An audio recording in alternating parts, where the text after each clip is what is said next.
اور ناظرین، ایران نے جوہری تنصیبات پر امریکی حملے کے بعد اسرائیل پر جوابی حملے میں جدید خیبر میزائل استعمال کیا ہے، جبکہ خیبر میزائل کی ویڈیو بھی جاری کر دی گئی ہے۔ ایرانی میڈیا کے مطابق امریکی حملوں کے بعد ایران نے اسرائیل پر جوابی حملوں کے لیے جدید ترین خیبر میزائل کا استعمال کیا، جبکہ ایران کی جانب سے خیبر میزائل کے استعمال کی ویڈیو جاری کر دی گئی ہے۔ خیبر میزائل ہرمشر اور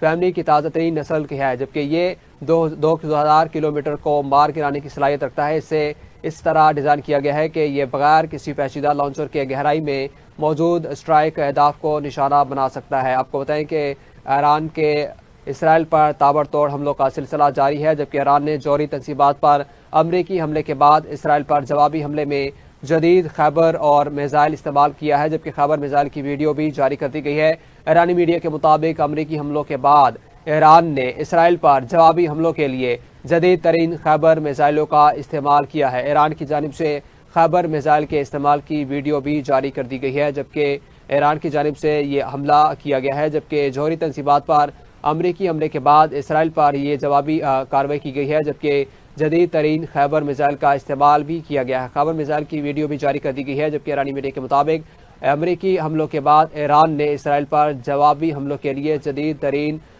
خیبر میزائلوں کا استعمال کیا ہے۔ ماجد نظامی سینئر تجزیہ کار نے ہمیں جوائن کیا ہے۔ سر، آپ کا بہت شکریہ کہ اپنے وقت دیا۔ کیسے دیکھتے ہیں کہ ایران اور جو اسرائیل کے درمیان تنازع جا رہا ہے، ایران نے اب اپنے جدید ترین خیبر میزائل کا بھی استعمال کر لیا ہے؟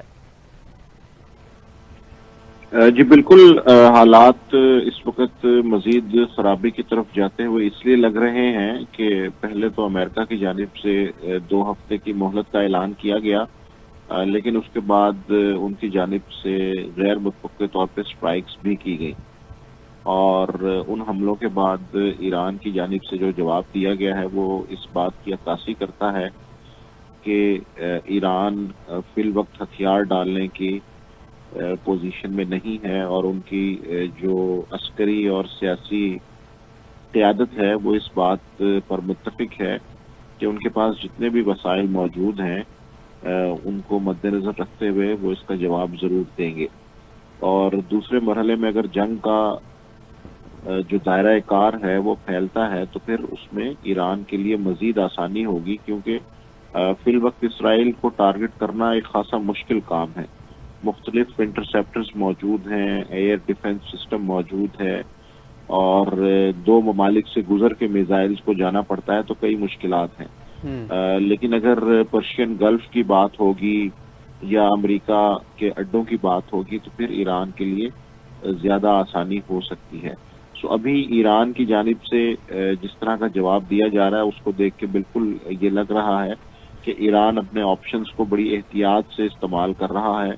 اور ان کے پاس جو بھی جدید ٹیکنالوجی موجود ہے، خصوصاً میزائل ٹیکنالوجی، وہ نہایت تدبر سے اس کا استعمال کر رہے ہیں، اور آہستہ آہستہ اپنے جدید ترین ہتھیار اور اپنی ویپنری کو سامنے لے کے آ رہے ہیں، تاکہ اگر اسرائیل کے ساتھ طویل المدت کسی محاذ زراعی میں جانے کی بات ہوتی ہے تو ایران کے پاس تمام آپشنز موجود ہوں۔ سر، کیا لگتا ہے آپ کو کہ اب چونکہ امریکہ براہ راست اس جنگ میں شامل ہو چکا ہے، تو ایران جو کہ ابھی تنہا اس جنگ میں جو ہے شمولیت کر رہا ہے، اس جنگ کو لڑ رہا ہے، تو کیا لگتا ہے کہ دیگر ممالک جیسے کہ رشیا یا چین ان کے ساتھ کوئی سامنے آ کر لڑ سکتے ہیں؟ جی، ایک مشکل صورتحال ہے، اور اس میں وزارت خارجہ یا سفارتکاری کی زبان میں کیلیبریٹڈ رسپانس کی ٹرم استعمال کی جاتی ہے، کہ جس میں ملک کسی ایک فریق کی حمایت تو کرتے ہیں لیکن اتنی حمایت نہیں کرتے کہ دوسرا فریق ناراض ہو جائے۔ تو ایران کے معاملے میں بھی ہمیں یہی نظر آ رہا ہے کہ ملک بیانات کی حد تک، سٹیٹمنٹس کی حد تک تو ان کے ساتھ کھڑے ہوئے ہیں، لیکن عملی طور پر ایران کے ساتھ کیا تعاون کیا جائے گا اس جنگ کے اندر، یہ کہنا فی الحال مشکل نظر آ رہا ہے۔ اس لیے مجھے یہ ایک غیر متوازن جنگ بھی لگتی ہے۔ لیکن اب دیکھنا یہ ہے کہ جس طرح کل OIC کے وزرائے خارجہ کا اجلاس ہوا ہے، وہاں سے سٹیٹمنٹ آئی ہے، رشیا کی جانب سے اور باقی دیگر ممالک کی جانب سے بھی اس صورتحال کا جائزہ لیا جا رہا ہے اور اس کا تجزیہ کیا جا رہا ہے، بیانات جاری کیے جا رہے ہیں، لیکن پریکٹیکلی کیا ایران کو کوئی بیک اپ سپورٹ مل پائے گی فی الحال مجھے اس کا کوئی چانس نظر نہیں آ رہا. اس لیے ایک اور اہم مسئلہ یہ بھی ہے کہ اگر ایٹامک ری ایکٹرز پر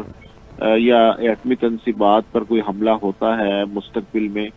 تو کیا اس کی ریڈیشنز یا تابکاری کے اثرات کو عالمی ادارے مد نظر رکھ رہے ہیں یا نہیں. کیونکہ جو اس حوالے سے ایجنسیز موجود ہیں انہوں نے اس خدشے کا اظہار بھی کیا تھا کہ اگر ایسے ہوتا ہے تو پھر اس کے نقصانات بڑھ جائیں گے. تو شاید اس لیول پر جانے سے پہلے سیکیورٹی کونسل اقوام متحدہ یا دیگر جو عالمی طاقتیں ہیں وہ کوشش کریں گی کہ اس مسئلے کو حل کر لیا جائے. لیکن اسرائیل کا موڈ دیکھتے ہوئے تو مجھے یہ نہیں لگتا کہ یہ معاملہ کسی حل کی طرف جلد جائے گا. سر،